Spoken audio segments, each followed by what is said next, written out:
الشرح والإبانة على أصول السنة والديانة.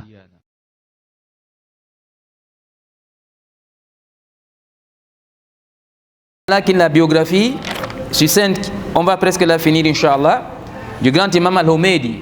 Parce qu'avant de lire son ouvrage, on veut d'abord connaître qui il était, et de manière ne serait-ce que succincte. On avait dit que parmi les preuves de son attachement à la connaissance, quand Imam Shafi'i allait en Égypte, il a suivi son cheikh. Il n'est pas resté à la Mecque. Il a décidé de poursuivre son cheikh pour continuer à tirer profit de sa science. Jusqu'à la mort d'Imam Shafi'i. Il dit Thumma inna al-Humaydi raja'a ila Makkah wa qama biha. D'après la mort de l'imam Shafi'i, il est rentré à la Mecque, il a demeuré à la Mecque, c'est sa terre d'ailleurs. Yanshurul ilm, il s'est mis à transmettre la connaissance. Rahimahullah. Il dit Lam yutba' lil Humaydi siwa musnad. À part son musnad, on n'a pas, n'est-ce pas, c'est-à-dire édité un de ses ouvrages. Même celui-ci. À part le musnad, ce livre n'a pas été édité. À part le musnad. Pourquoi? Il dit Tubi'a bitahqiqaini al-mukhtalifain. Donc on a édité le livre deux fois le musnad. Wa balagha ma rawahu fi musnad. Écoutez bien. Wa balagha ma rawahu fi musnad min al-ahadith wal athar 90 wa 300 wa 1000 al-hadith.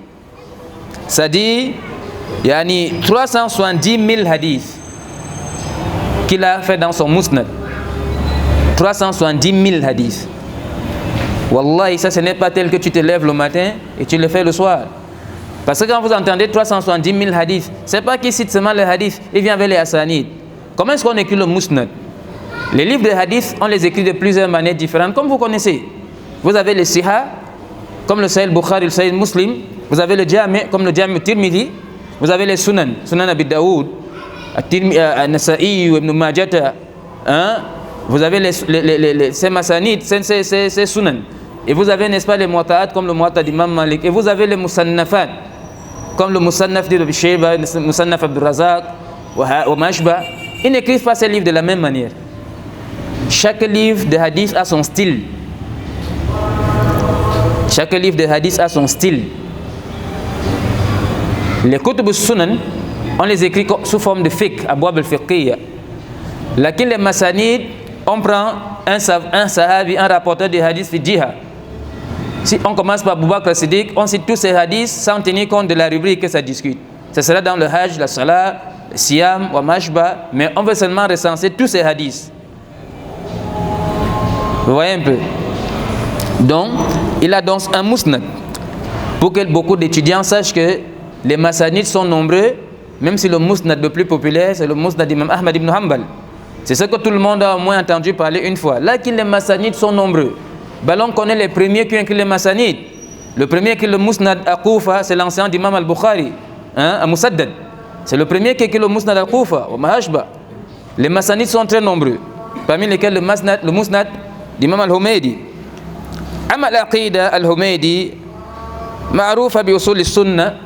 Son aqida qui est connu pour usul al-Sunnah, kat ulhikat bi musnad wa laysa hiya min. Beaucoup de gens ont estimé que ce aqida, on l'a pris dans le musnad, mais ça ne vient pas du musnad. Les muhakkikoun, ils ont fouillé, ça ne vient pas.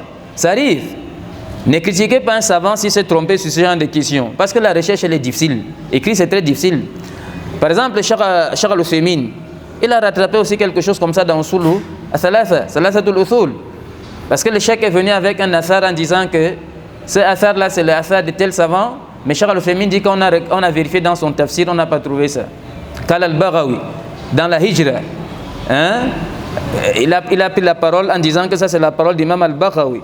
Mais les muhakkikoun, quand ils ont vérifié, ils ont vu que ça, c'est pas la parole d'Imam al-Baghawi. Soit il a cité dans le sens des propos que voulait dire Imam al-Baghawi, ça c'est permis. Parce qu'à part le Coran, on peut citer même le hadith dans son sens. Mais il faut préciser que c'est le sens. À part le Coran, tu ne peux pas citer le Coran dans son sens. Tu dois le citer tel quel.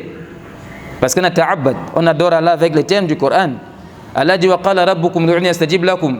Toi, tu ne peux pas venir dire wa qala rabbukum yani kazala. Tu dois rester sur les alphaz du Coran. Mais quant au hadith, c'est pourquoi vous voyez les muhakkikoun parmi les savants, chaque fois qu'ils citent le hadith, qu'est-ce qu'il dit?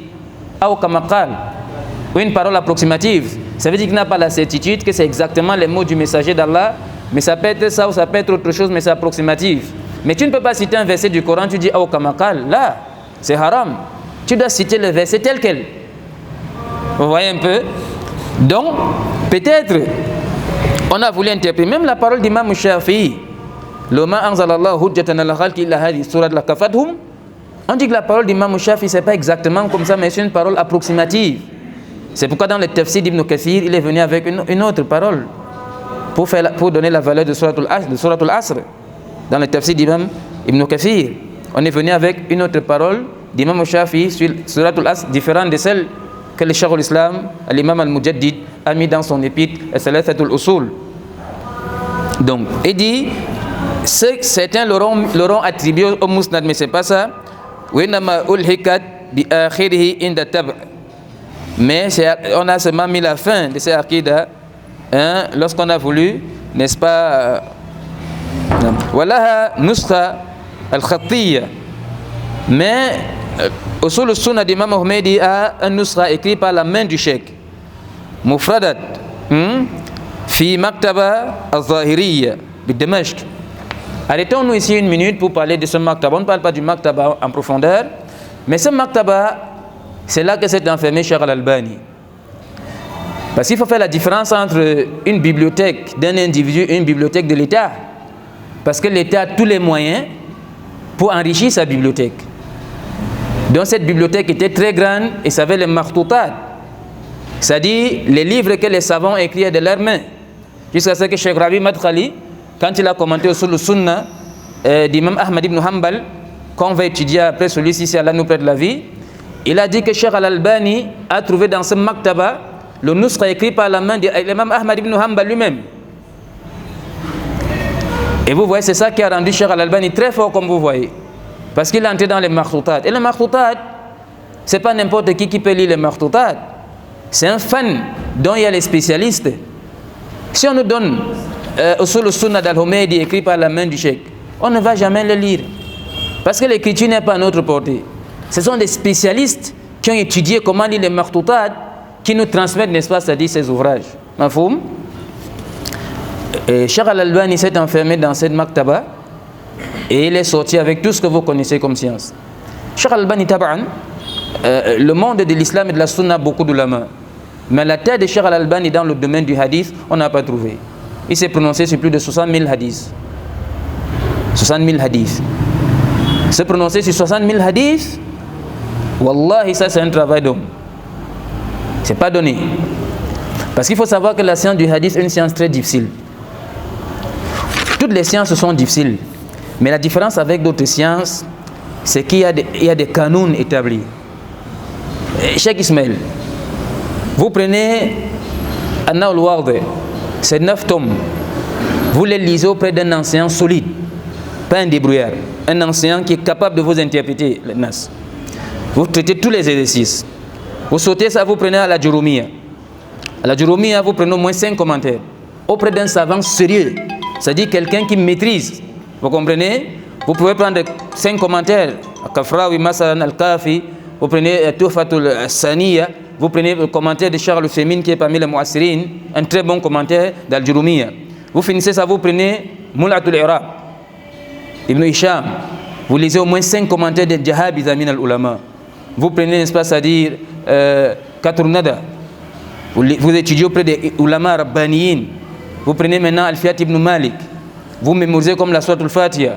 Vous prenez maintenant les commentaires de 5 ou 6 grands ulama. La Siyama Ibn Aqil, qui est le commentaire le plus répandu dans le monde, le plus étudié. Il y a beaucoup d'autres. Ici, il sera difficile que vous ne maîtrisez pas le Nahu. Ce circuit-là, c'est un circuit très long, mais au moins vous serez capable d'interpréter n'importe quel texte en arabe. Parce que si vous avez fait tout ce parcours, vous avez la maîtrise du Nahu. Le Nahu, c'est une science dans les 12 sciences de la langue arabe. C'est une seule, dans 12. Lakin, c'est la plus noble, à l'unanimité des savants. Taïb. Maintenant, le hadith. Pour se prononcer sur un hadith, tu n'as pas besoin de moins de 100 000 livres. Pas 10 000, pas 1000, 100 000, au moins. Pourquoi? Parce que pour que tu puisses dire que ce hadith vient du prophète sallallahu alayhi wa sallam, ou ça ne vient pas du prophète sallallahu alayhi wa sallam, c'est hyper difficile. 15 siècles après le prophète sallallahu alayhi wa sallam, quelqu'un dit ça c'est un hadith. Qu'est-ce que tu as comme argument pour confirmer ou infirmer? Tu n'as rien. Non, on ne peut pas se lever si on dit que ça c'est pas vrai. On n'a rien, masakin. Mais les ulama qui se prononcent sur les hadiths, wallah, se donnent la mort. Et c'est pourquoi vous voyez la valeur dans nos yeux. C'est sûr que Imam al-Bukhari, on ne le connaît pas. Mais la place qu'il a dans nos cœurs dépasse la place de certains de nos proches parents. Wallahi. Ibn Taymiyyah, on ne le connaît pas. Mais la place qu'il a dans nos cœurs dépasse. Nous prions pour lui plus que nous prions pour notre père et notre mère. Puisque chaque fois qu'on le mentionne, rahimahullah, et dans toutes les mosquées du monde, on le mentionne tous les jours. Ils bénéficient des prières des êtres humains vivants plus qu'ils ne prient pour leurs propres parents qui leur ont mis au monde. C'est ça le mérite de la science, Tara. C'est le mérite de la science. Si Cheikh Al-Albani est ce qu'il est aujourd'hui, c'est à cause du hadith. Il y a beaucoup de ulama du hadith, alhamdulillah. Mais à la tête de Cheikh Al-Albani, c'est époustouflant le travail de Cheikh Al-Albani. Il vous est parvenu l'histoire, la feuille perdue. Cheikh Al-Albani cherche une feuille perdue dans un livre. Il se retrouve en train de lire 500 livres sans trouver la feuille. On dit que quelqu'un étudie 17 heures par jour. C'est à cause de ça que les psychologues, les psychiatres, les sociologues et tout ça, ils doivent de temps en temps excuser les gens parce que ce sont eux qui viennent avec des régimes de vie là. 8 heures de sommeil, le droit du corps et des choses pareilles. Un peu de salade et de sandwich avec des fruits. Ce sont eux qui viennent avec des choses pareilles. Mais nos ulama ne regardaient pas ça. Est-ce que vous savez qu'Imam al-Bukhari a marché 96 000 km pour étudier, parfois à pied? Il n'avait pas de vie, cela. Il n'avait pas de vie. Cheikh Al-Albani étudiait 17 heures par jour. Et comme Allah fait ce qu'il fait, on a mis Cheikh Al-Albani dans la même prison où on a mis Ibn Taymiyyah. Regardez les siècles d'écart. Regardez les siècles d'écart. La même prison à laquelle on a mis Ibn Taymiyyah, c'est dans la même prison qu'on a mis Cheikh Al-Albani. Et Cheikh Al-Albani, comme Ibn Taymiyyah, c'est un savant qui ne vit pas sa religion au rabais. Il a vu que les lumières étaient faibles. Il a demandé aux gens là d'arranger la lumière. Lui, il veut étudier. Lorsque le Caire l'a mené en prison, il a demandé au chauffeur de ralentir. Il a demandé à son fils d'amener le Sahih Muslim. Il voulait faire le résumé du Sahih Muslim. Mais Inch'Allah, il n'a pas fait. Rahimahullah. Yahé, les ulama, ce n'est pas comme l'un de nous pense, Yahé. Les ulama, ils se sont donné la mort pour nous. Tada. Cet héritage qu'ils nous ont laissé, ils méritent qu'on prie pour eux. Et c'est pourquoi nous saluons vraiment ce que le Mufti Am a fait en Arabie Saoudite. Il a recensé la plupart des savants qui n'ont pas pu faire le Hajj, comme Ibn Hazm, par exemple, Andalus, Ibn Abdul Bar al-Qurtubi. Il fait le Hajj pour chacun de chaque année. Il choisit un, il fait le Hajj à sa place. Les grands savants qui n'ont pas pu faire le Hajj, Wallah, ils méritent plus que ça. C'est d'ailleurs le moins qu'on puisse faire pour eux. Là, regardez, il y a des gens qui ont le cœur. Il dit, mais pour ces ulama, il faut qu'on fasse le pèlerinage. Ibn Hazm était à Andalus. Entre l'Arabie Saoudite et Andalus, les robes, il n'avait pas de moyens. Il était séquestré par les Malikites, nos parents Malikites, parce qu'il avait sa langue dure. On l'a exilé. C'est son étudiant qui a volé ses livres une nuit pour les amener en Irak. Subhanallah, yani, le Mufti Am choisit chaque année un savant qui n'a pas pu faire le Hajj. Il fait le Hajj pour lui. Il y a les hommes qui ont encore le cœur dans ce monde. Taban, l'homme ne parle pas souvent de lui, mais à vrai dire, lorsque nous sommes allés au pèlerinage, on nous a dit que le Mufti Am va venir prêcher dans notre tente. Amina. Après la prière de Asr, je suis allé m'asseoir pour l'attendre.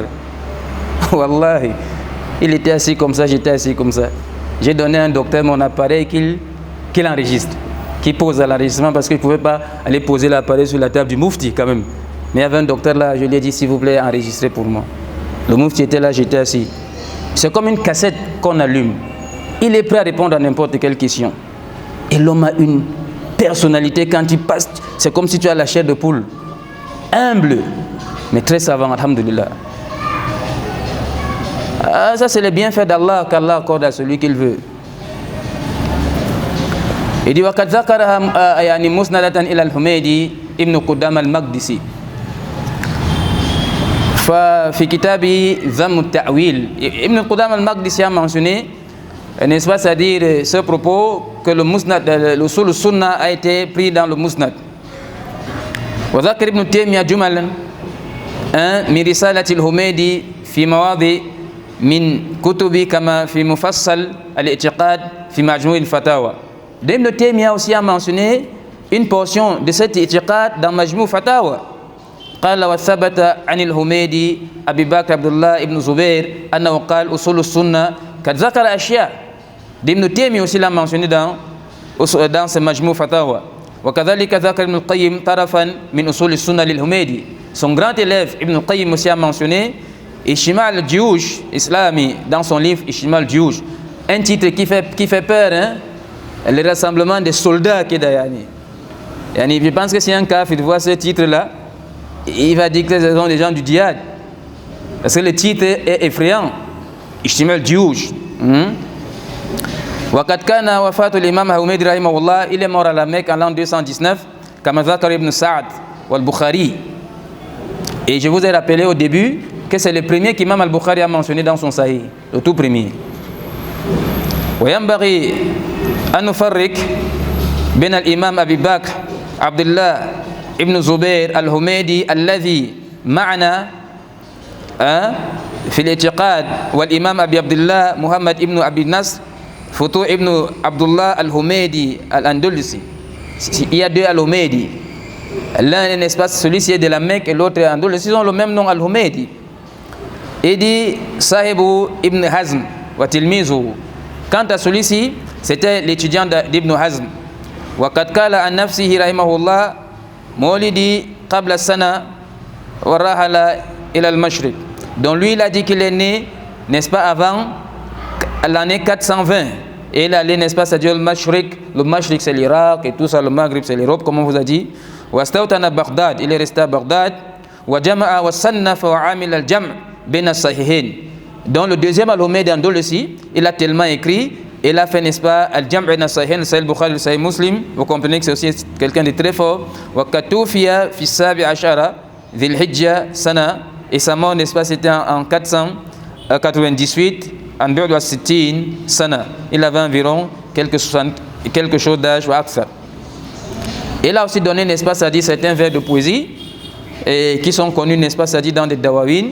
Mais Inch'Allah Azial, c'est le khulasa qu'on pouvait faire, très cher frère, sur la biographie, n'est-ce pas, de l'imam al-Humaydi. Là, si Allah l'a prescrit pour nous dès la semaine prochaine, on va entrer, n'est-ce pas, ça dit dans le nas du livre. On va commencer à étudier le nas, Inch'Allah. Lakin naktafi bihadha al-qadr. Subhanakallahumma bihamdik. Ashhadu an la ilaha illa anta. Astaghfiruka wa atubu ilayk. الشرح والإبانة على أصول السنة والديانة.